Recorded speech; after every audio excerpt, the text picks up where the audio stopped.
Welcome to my YouTube channel Vimal commerce. इसमें जो अभी हम टॉपिक डिस्कशन कर रहे हैं वो है हमारा जर्नल एंट्री। इससे पहले भी मैंने जर्नल एंट्री के कुछ वीडियो डाले हैं। आज जो टॉपिक के बारे में मैं बात करने जा रहा हूँ वो है डिस्काउंट।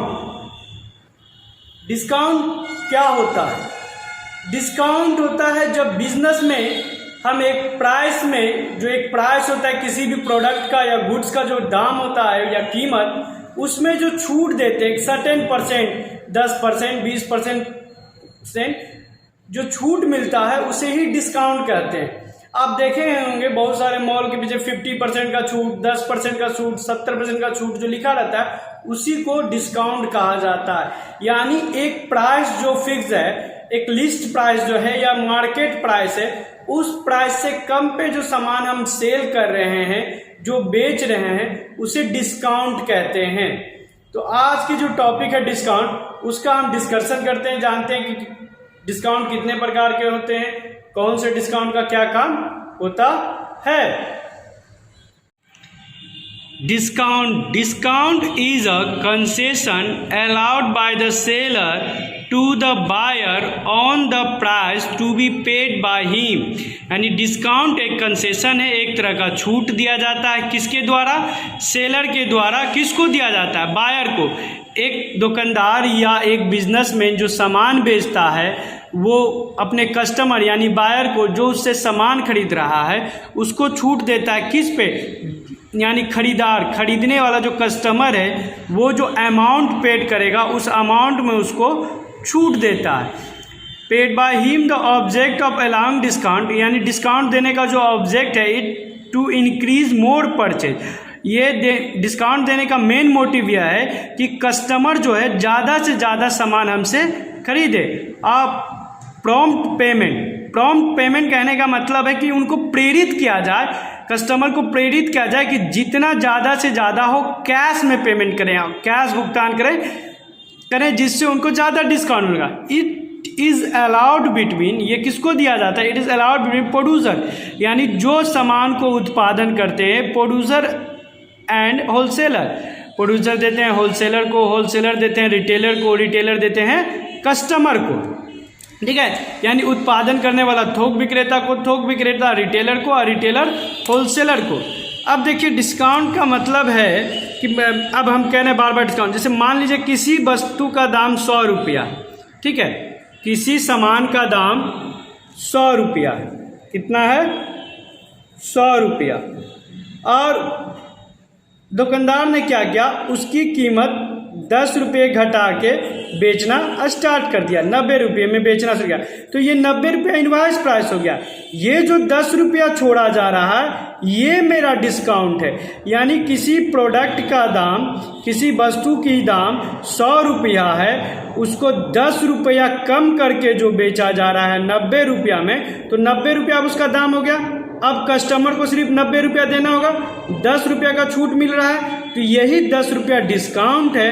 और ये डिस्काउंट इसलिए दिया जाता है कि ताकि कस्टमर अट्रैक्ट हो और वो ज़्यादा से ज़्यादा सामान हमसे खरीदें और ज़्यादा से ज़्यादा कैश में पेमेंट करें। Discount is of 2 types. Discount 2 तरह के होते हैं, trade discount and cash discount. Trade discount को व्यापारिक छूट कहते हैं, कैश डिस्काउंट को हिंदी में नगद छूट कहते हैं। डिस्काउंट को छूट या बट्टा दोनों के नाम से जाना जाता है। ट्रेड डिस्काउंट क्या है?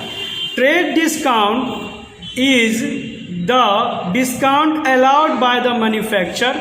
ट्रेड डिस्काउंट ऐसा डिस्काउंट है जो मैन्युफैक्चरर के द्वारा टू द होलसेलर, किसको दिया जाता है? होलसेलर को, यानी थोक विक्रेता को, एंड रिटेलर, खुदरे विक्रेता। रिटेलर किसको कहते हैं? जो छोटे मोटे दुकान जो हमारे गली मोहल्ले में होते हैं उनको रिटेलर कहा जाता है। या by wholesaler to the retailer, wholesaler के द्वारा रिटेलर को दिया जाता है, यानी थोक विक्रेता के द्वारा, जो थोक में माल बेचते हैं उनके द्वारा रिटेलर, खुदरे विक्रेता को, छोटे मोटे दुकानदारों को दिया जाता है। ठीक है। It is allowed to everybody who buy goods for cash या क्रेडिट। ट्रेड डिस्काउंट जो है हर किसी को दिया जाता है, या तो वो नगद सामान खरीदे या उधार। कैश माने नगद, क्रेडिट माने उधार खरीदे। It is not connected with payment. Trade discount को पेमेंट से कोई मतलब नहीं है, यानी कि आप कैश में खरीद रहे हैं या उधार खरीद रहे हैं, आपको ट्रेड डिस्काउंट मिलेगा ही। Trade discount is not recorded in the books of account. Trade discount को बुक ऑफ अकाउंट में रिकॉर्ड नहीं किया जाता। इसका जर्नल एंट्री जब भी बनाएंगे तो ट्रेड डिस्काउंट का एंट्री हम नहीं करेंगे, ठीक है। इसके it is also note show in cash book. इसके ट्रेड डिस्काउंट के अमाउंट को कैश बुक में भी शो नहीं किया जाता। This discount is deducted from the invoice value of list price of goods. It is a fixed percentage. कहने का मतलब है, जैसे मान लिया कि अभी मैंने बताया कि 100 रुपया किसी सामान का दाम है, ठीक है, और किसी सामान का दाम 100 रुपया है और हम 25% ट्रेड डिस्काउंट दे रहे हैं, तो 100 रुपया का 25% हम निकाल लेंगे, ठीक है, निकलेगा 25 रुपया। अब 100 में से 25 घटा देंगे, 25 घटाएंगे तो बचेगा कितना, 75, यानी 75 रुपया बच गया। ये मेरा इनवॉइस प्राइस हो गया। जब भी हम जर्नल एंट्री करेंगे या कैश बुक में एंट्री करेंगे, सिर्फ इस 75 का करेंगे, ना कि इस 25 का। ट्रेड डिस्काउंट का एंट्री नहीं होता। जो मार्केट प्राइस या जो लिस्ट प्राइस है प्रोडक्ट का, उसमें से हम ट्रेड डिस्काउंट के अमाउंट को घटा देंगे और जो रेस्ट डिडक्टेड अमाउंट जो बचेगा उसी को इनवॉइस प्राइस में, तो उसी पे बिल बनाएंगे और उसी का बुक ऑफ अकाउंट में हम लोग एंट्री करेंगे, ठीक है। यहाँ लिखा हुआ भी है, this discount is deducted from the invoice value या list price of goods as fixed percentage. Trade discount market या लिस्ट प्राइस होता है, उसमें से ट्रेड डिस्काउंट का परसेंटेज का जितना परसेंट रहेगा, 10, 5, 20, 30, वो परसेंट निकाल लेंगे हम। Note, at the time of purchase return and sales return, trade discount will be deducted again from the list price the goods and entry will be pass for net amount. कहने का मतलब है, यहाँ मैंने 1000 का सामान खरीदा था, उसका 10% ट्रेड डिस्काउंट निकालें, कितना होगा, 100 रुपया। तो 1000 में से 100 घटा दिए तो बचता कितना है, 900, यानी 900 का मैंने सामान खरीदा, परचेज किया। अब आपको क्वेश्चन में दिया है कि मैं 100 रुपये का सामान रिटर्न कर रहा हूँ, रिटर्न 100 रुपये का सामान रिटर्न कर रहा हूँ। तो जब हम परचेज रिटर्न या सेल्स रिटर्न का एंट्री करेंगे तो फिर हम इस 100 रुपये के सामान का 10% निकालेंगे, 10% निकालेंगे तो 10 रुपया निकलेगा। अब इस 100 में से 10 को घटाएंगे तो बचेगा 90, यानी परचेज रिटर्न का जब एंट्री करेंगे तो ये 90 रुपया अमाउंट लिखेंगे, ना कि 100 रुपया, ठीक है।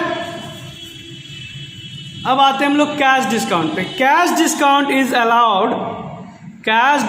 Is allowed by a trader to another trader. Cash discount जो है, नगद छूट जो दिया जाता है एक व्यापारी द्वारा दूसरे व्यापारी को, और या टू कस्टमर को भी दिया जाता है कैश का, हु मेक इमीडिएट पेमेंट, क्योंकि वो तुरंत पेमेंट करें, और payment during a prescribe period, या 10 दिन, 15 दिन, 20 दिन, 1 महीना, एक टाइम दिया रहे, उसके अंदर में वो पेमेंट करें, a fixed payment. It is allowed in addition to trade, यानी कहने का मतलब है कि कैश डिस्काउंट जो दिया जाता है कस्टमर को अट्रैक्ट करने के लिए कि आप जितना ज़्यादा अभी हमको कैश पेमेंट करिएगा उतना आपको छूट मिलेगा, या आप 10 दिन 15 दिन के अंदर में आप अगर हमको पेमेंट करते हैं तो भी आपको छूट मिलेगा, प्रिस्क्राइब पीरियड, ठीक है। Cash discount is recorded in the books of account. Cash discount का बुक ऑफ अकाउंट में रिकॉर्ड किया जाता है, and the entry is pass, इसका बुक में एंट्री पास किया जाता है। Cash discount is a business loss. एक कैश डिस्काउंट एक तरह से बिजनेस लॉस है टू द सेलर। जब हम सामान बेच रहे हैं तब डिस्काउंट मेरे लिए लॉस है। It is a nominal account, और ये नॉमिनल अकाउंट है, and such as it is a debit when it is allowed to debtor. यानी जब हम सामान बेच रहे हैं और डिस्काउंट दे रहे हैं तब डिस्काउंट डेबिट होगा, क्योंकि लॉस है। अगर क्रेडिट कब होगा, when it's receive will making payment to creditors. अगर हम क्रेडिटर से पैसा रिसीव करेंगे तो डिस्काउंट क्रेडिट होगा। जैसे कि देख लीजिए, मान लीजिए एक क्वेश्चन हम देते हैं,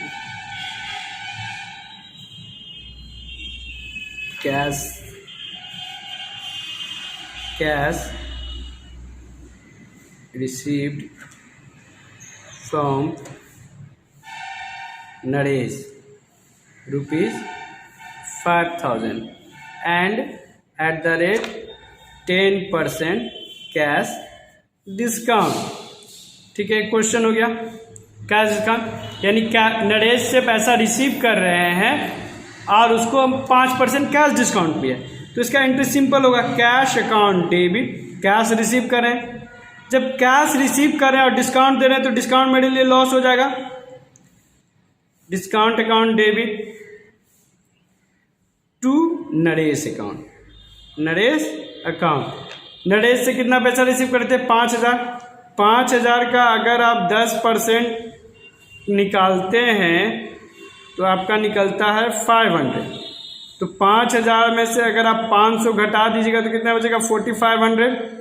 तो वो 4,500 आप कैश के सामने लिखिएगा और डिस्काउंट के सामने 500। तो ये क्या हो गया? ये क्या हो गया आपका? आपने पैसा रिसीव किया तो कैश डिस्काउंट आपके लिए लॉस हो गया, डिस्काउंट अलाउड हो गया। यही जब आप पेमेंट कर रहे होते तो डिस्काउंट रिसीव करते तो आपके लिए इनकम हो जाता। ठीक है, तो जब हम प्रैक्टिकल क्वेश्चन बताएंगे, न्यूमेरिकल क्वेश्चन डिस्काउंट का, तब उसका ज़्यादा डिस्कशन करेंगे। ठीक है, अब sequence of trade discount and cash discount. अगर ट्रेड डिस्काउंट और कैश डिस्काउंट एक साथ दिया हो तब क्या करेंगे? बता रहे यहाँ पे, in case a customer is allowed both the discount. अगर एक कस्टमर दोनों डिस्काउंट ले रहा हो, that is trade discount as well as cash discount. Trade discount और कैश डिस्काउंट दोनों। तो first trade discount to be deducted from the list price, यानी सबसे पहले हम ट्रेड डिस्काउंट को लिस्ट ऑफ प्राइस से घटाएंगे। देन जो अमाउंट बचेगा उस अमाउंट से हम कैश डिस्काउंट के अमाउंट को घटाएंगे। सपोज हम यहाँ पे 1,000 का कोई सामान खरीद रहे हैं और 10% ट्रेड डिस्काउंट है, तो उसका पहले निकाल लेंगे। 1,000 का 10% निकलेगा 100। 1,000 में से 100 घटा देंगे तो कितना बचेगा? 900, यानी 900 बच गया। अब ये जो ट्रेड डिस्काउंट घटाने के बाद जो अमाउंट बचा हुआ है, इस अमाउंट का हम मान लीजिए सर्टेन 5% कैश डिस्काउंट है, तो इस अमाउंट का हम 5% निकालेंगे। ठीक है, और अब घटाने के बाद जो बचेगा उस अमाउंट को हम पेमेंट करेंगे। ठीक है, तो समझ गए कि ट्रेड डिस्काउंट और कैश डिस्काउंट जब साथ में रहेगा तो सबसे पहले हम ट्रेड डिस्काउंट के अमाउंट को घटाएंगे, उसके बाद जो अमाउंट बचेगा उसमें से हम कैश डिस्काउंट को लेस करेंगे। ठीक है, यहाँ पे लिखा हुआ है मार्केट या लिस्ट प्राइस जो रहेगा उसमें से ट्रेड डिस्काउंट घटाएंगे, फिर जो रेट ऑफ परसेंटेज दिया रहेगा कैश डिस्काउंट वो निकालेंगे। ठीक है, लिस्ट प्राइस में माइनस ट्रेड डिस्काउंट इनवाइस, यानी लिस्ट प्राइस में से ट्रेड डिस्काउंट घटाने के बाद इनवाइस प्राइस आ जाता है, और इनवाइस प्राइस से अगर हम कैश डिस्काउंट घटाते हैं तो नेट प्राइस आ जाता है, कि यानी कितना हमको पेमेंट करना है या कितना पेमेंट रिसीव करना है। ठीक है, तो अब हम डिस्काउंट के बारे में जान चुके हैं। तो डिस्काउंट के बारे में जानने के हैं आज हम सिर्फ थियोरटिकल पार्ट, आज मैंने सिर्फ डिस्काउंट के थियोरटिकल पार्ट का ही डिस्कशन किया है। अगले वीडियो में हम आपको इसके प्रैक्टिकल्स कुछ न्यूमेरिकल बताएंगे कि कैसे बनाना है डिस्काउंट के क्वेश्चन को, कैसे एंट्री करना है। ठीक है, तो आप हमारे जिन्होंने मेरे चैनल को सब्सक्राइब नहीं किया वो ज़रूर करें और लाइक करें, बेल आइकन को दबाना ना भूलें, ताकि आपके पास जो इतना भी मैं नया वीडियो डालूँ वो सब आपके पास इजीली अवेलेबल हो जाए। तो चैनल लाइक एंड सब्सक्राइब करना ना भूलें और ज़्यादा से ज़्यादा वीडियो को शेयर करें।